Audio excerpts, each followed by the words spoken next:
इब्रानियों के नाम पत्री अध्याय 4। इसलिए जबकि उसके विश्राम में प्रवेश करने की प्रतिज्ञा अब तक है, तो हमें डरना चाहिए।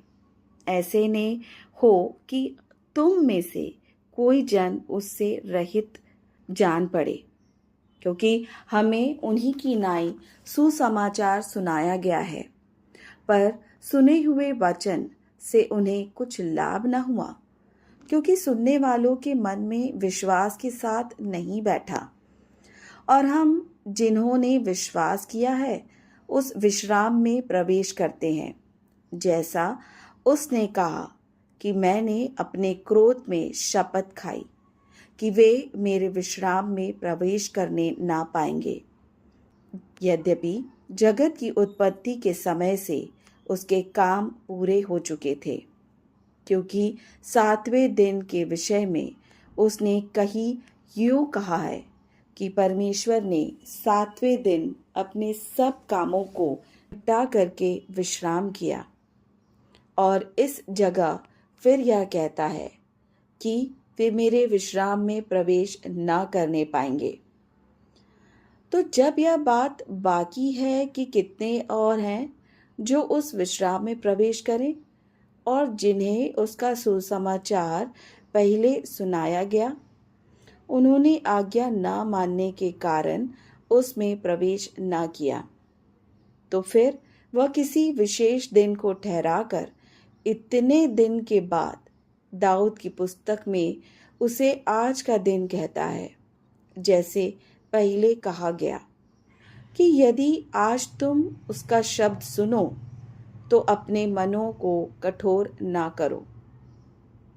और यदि यहोशू उन्हें विश्राम में प्रवेश कर लेता तो उसके बाद दूसरे दिन की चर्चा ना होती। सो जान लो कि परमेश्वर के लोगों के लिए सबका विश्राम बाकी है, क्योंकि जिसने उसके विश्राम में प्रवेश किया है उसने भी परमेश्वर की नाई अपने कामों को पूरा करके विश्राम किया है। सो हम उस विश्राम में प्रवेश करने का प्रयत्न करें। ऐसा ना हो कि कोई जन उनकी नाई आज्ञा ना मान कर गिर पड़े, क्योंकि परमेश्वर का वचन जीवित और प्रबल और हर एक दोधारी तलवार से भी बहुत चोखा है, और जीव और आत्मा को और गांठ गांठ और गुदे गुदे को अलग करके वार पार छेदता है, और मन की भावनाओं और विचारों को जांचता है। और सृष्टि की कोई वस्तु उससे छिपी नहीं है, वरन जिससे हमें काम है उसकी आँखों के सामने सब वस्तुएं खुली और बेपर्दा है।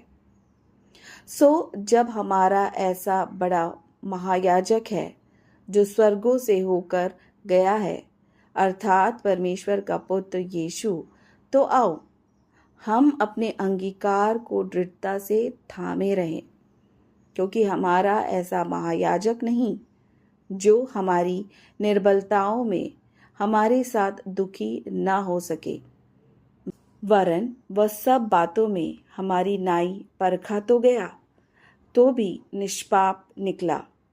इसलिए आओ हम अनुग्रह के सिंहासन के निकट हियाव बांधकर चलें कि हम पर दया हो और वह अनुग्रह पाए जो आवश्यकता के समय हमारी सहायता करे।